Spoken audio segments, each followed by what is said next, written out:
Às vezes parece tão longe, eu digo alô, mas ninguém responde. Eu entro pro meu quarto, eu fecho a porta, mas parece que o céu está de pronto. Eu digo, Deus, o que será que aconteceu? O que será que aconteceu?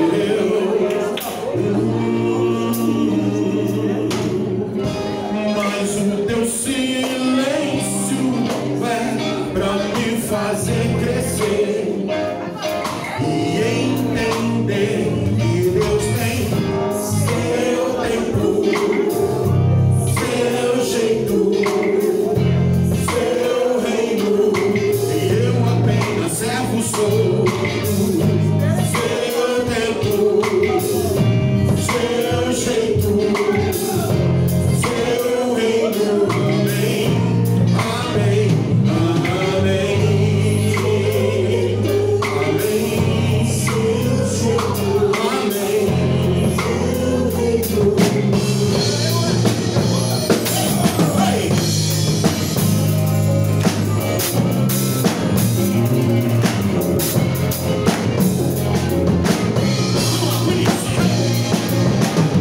Às vezes parece tão longe, eu digo alô, mas ninguém responde.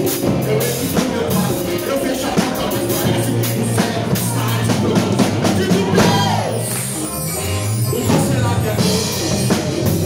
O que será que aconteceu?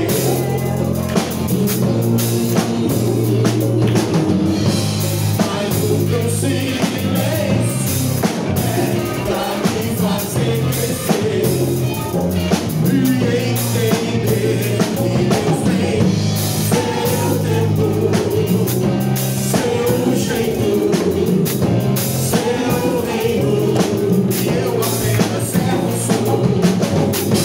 Seu tempo, seu jeito, seu reino, eu agradeço a Deus porque tenho seu tempo, seu jeito, seu reino, eu agradeço a Deus porque tenho seu tempo, seu jeito, seu reino. Aleluia! Glória a Deus, aleluia! Que a gente possa viver o tempo de Deus em nossas vidas. Tempo de sorrir, de chorar, de abraçar, sabe? Tempo de chorar, tempo de sorrir, todos os tempos. Amém? Tipo assim.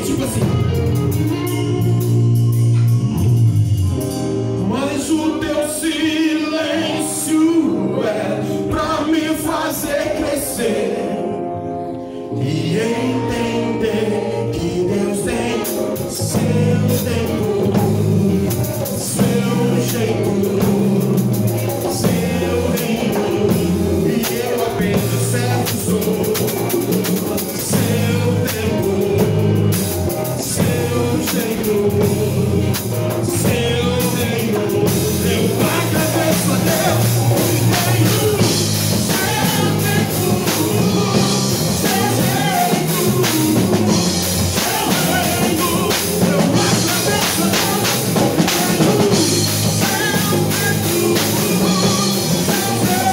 jeito, seu reino, amém, amém, Chega mais, pastor Raul. Chega mais, Otávio. Glória a Deus, aleluia. Como nós transformarmos o nosso entendimento sem conhecimento.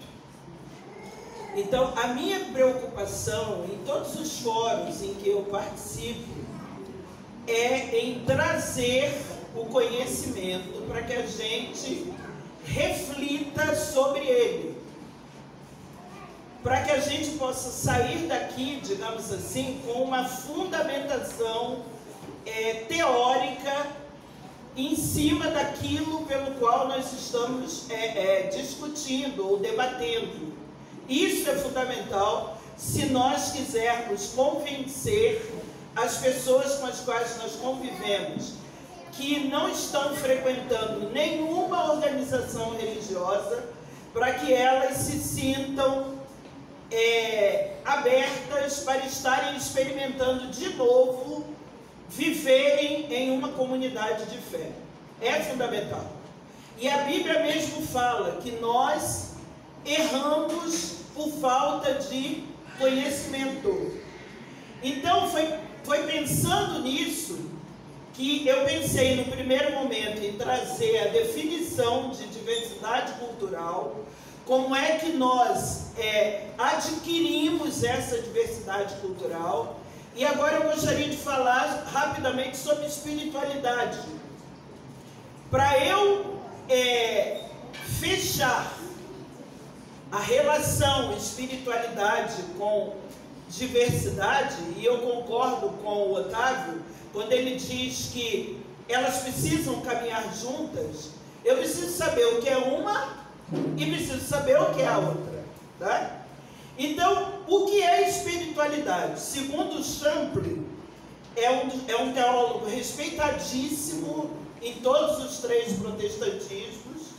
Ele diz que espiritualidade é uma busca particular que alguns podem descrever como uma experiência sagrada ou transcendental, enquanto outros sentem apenas um sentimento de vivacidade e ligação com uma divindade superior. Agora, para nós protestantes, espiritualidade, ela é ao mesmo tempo uma experiência sagrada ou transcendental. Quando a gente pega 1 Coríntios 12, de 8 a 10, nós vemos lá os 9 dons espirituais, que estão ali à nossa disposição, e que através deles nós temos uma experiência transcendental com o Espírito Santo de Deus. E ao mesmo tempo nós temos um sentimento de vivacidade e ligação com a Ruá, através da nossa oração, né? A Bíblia diz que nós temos que orar com entendimento, mas também orar com o Espírito, cantar com entendimento, mas também cantar com o Espírito. A mulher e o homem espirituais são aquelas e aqueles que têm conseguido, através da operação do Espírito Santo de Deus, algum grau de espiritualidade que a ou separa das demais mulheres e dos demais homens, que podem ser chamadas de naturais ou carnais. Isso a gente vê, eu não vou ler porque a gente não tem tempo. Está lá em 1 Coríntios, capítulo 2, versículo 14. A mulher e o homem espirituais progridem nas suas transformações à imagem de Jesus Cristo. Isso está lá em 2 Coríntios 3, 18. Quais eram os tipos de espiritualidade que existiam nos tempos bíblicos e que existem nos tempos de hoje? O nosso único mestre é Jesus Cristo. Quando a gente lê, estuda e pesquisa o ministério de Jesus Cristo, nós percebemos que ele conviveu com todas as espiritualidades do seu tempo e respeitando todas elas. Os Hassidins, os Macabeus, os Fariseus, os Saduceus. A Bíblia, lá em Mateus 22, de 1 a 46, fala que Jesus arrazoava com esse povo, que tinha uma espiritualidade totalmente diferente da dele. Para terminar, nós sacerdotisas e sacerdotes, ou membros das organizações religiosas protestantes, não conhecemos as espiritualidades das organizações religiosas que nós temos no Brasil. Não inserimos a leitura, o estudo e a pesquisa nos currículos das nossas formações de fiéis. Não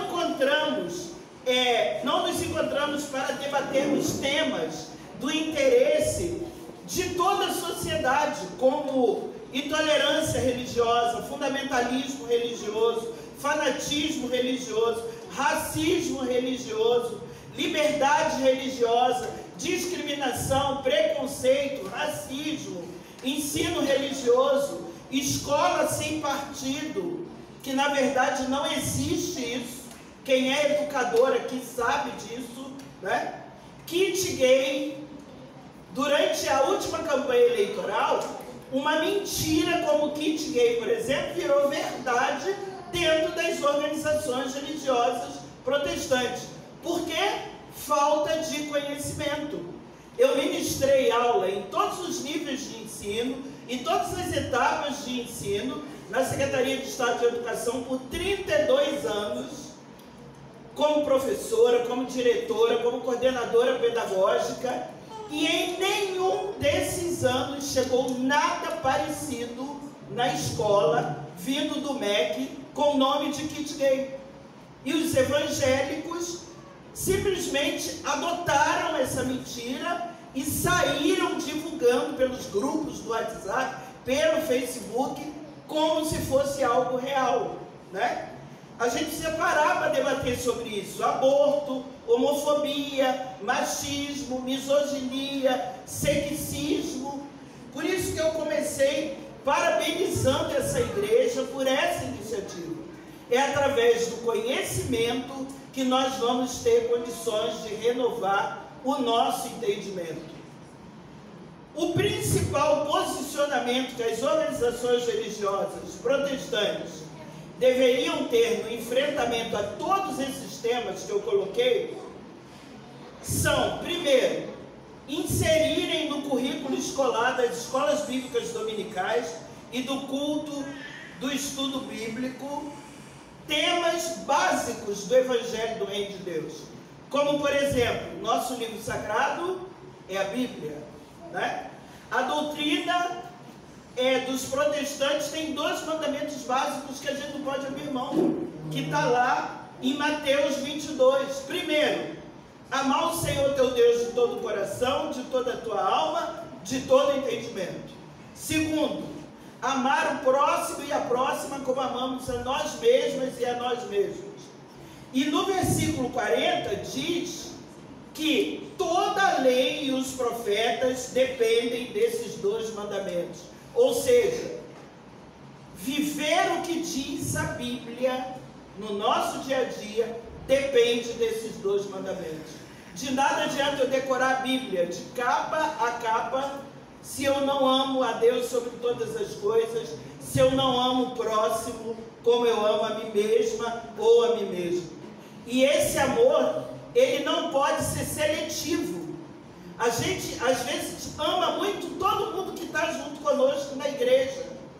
Mas o nosso vizinho, que é de uma religião de matriz africana, a gente diz para ele que ele é do diabo, que ele está servindo ao diabo, que ele vai para o inferno, antes de dizermos para ele que nós o amamos, que Jesus o ama, que se ele se abrir para estar recebendo Jesus, ele vai ter uma transformação na vida dele. Antes de fazermos isso, a gente já condena o nosso vizinho, a nossa vizinha, de uma religião de matriz africana ao inferno.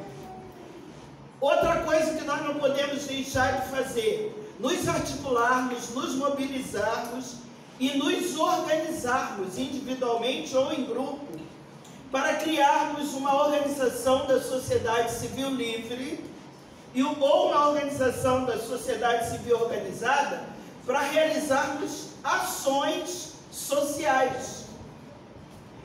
Como preparação para o Encontro Nacional de Mulheres Negras, por exemplo, eu chamei uma conferência livre de mulheres jovens negras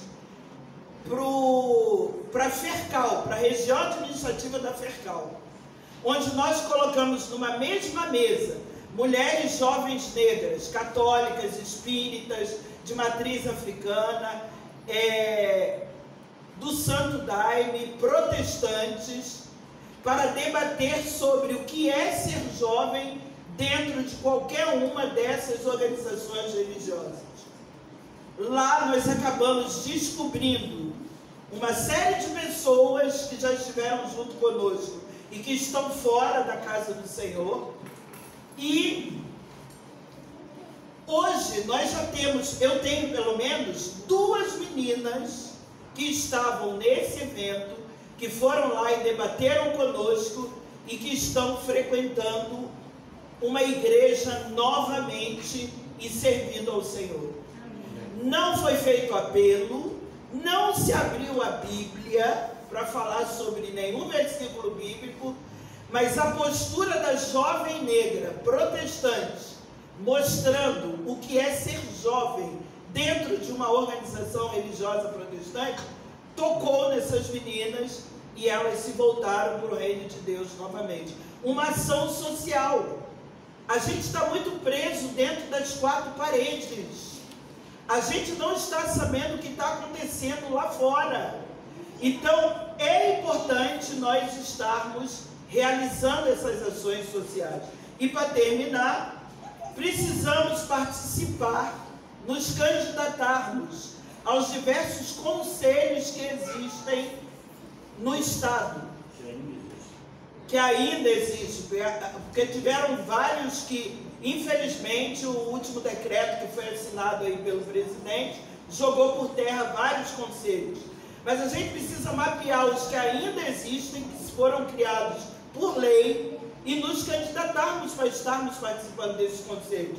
Então, principalmente, Conselho dos Direitos Humanos, dos Direitos da Mulher, da Criança e do Adolescente, de defesa dos direitos das negras e dos negros, Conselho de Segurança Pública, porque nesses conselhos nós podemos fazer a diferença, não pregando, não abrindo a Bíblia, não querendo converter todo mundo para o protestantismo, não, simplesmente pela nossa postura, como mulheres e homens que amam a Deus acima de todas as coisas e amam a próxima e o próximo como amamos a nós mesmas e a nós mesmos.